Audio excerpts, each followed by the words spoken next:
Savez-vous ce que c'est le devoir d'espérance en littérature jeunesse? On ne l'appelle pas toujours comme ça. Dans les études littéraires, des fois, on va parler de responsabilité éthique, de fonction d'accompagnement du jeune lecteur ou encore de rapport entre éthique et esthétique dans les œuvres destinées à la jeunesse. Mais peu importe là, la dénomination, concrètement, l'idée, elle est assez simple. C'est que quand on écrit pour les enfants ou les adolescents, on écrit pour des lecteurs qui n'ont pas encore fini de construire leur rapport au monde. On écrit pour des lecteurs qui sont encore en train d'essayer de comprendre la vie, les émotions, les relations, les conflits, les pertes, les injustices. Et c'est pour cette raison-là qu'on ne peut pas, en tant qu'adulte responsable, écrire et publier n'importe quoi, n'importe comment. Évidemment, ça ne veut pas dire que la littérature jeunesse doit éviter les sujets difficiles, parce qu'ils font partie de la vie. Au contraire, on peut parler de deuil, d'intimidation, de guerre, de maladie, d'abandon, d'abus, d'anxiété, de violence, de séparation, etc. Mais il faut se demander comment on accompagne le jeune lecteur à travers ces réalités-là.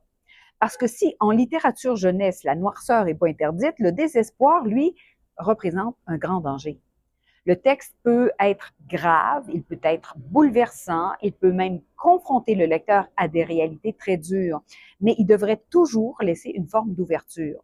Montrer la lumière au bout du tunnel, pour utiliser un cliché, pas nécessairement une fin heureuse, mais au moins une possibilité de tirer des leçons ou de grandir à travers les épreuves.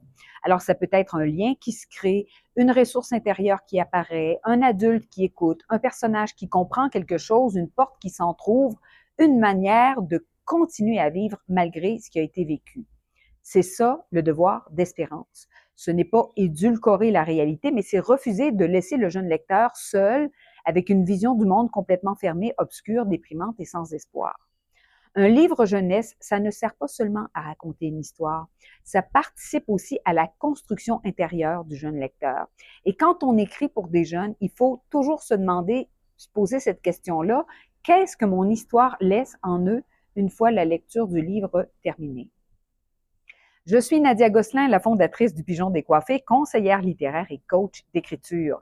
J'accompagne les auteurs dans la planification, l'écriture et le perfectionnement de leurs manuscrits. Si vous aimez ce type de contenu, réagissez, commentez, partagez et abonnez-vous.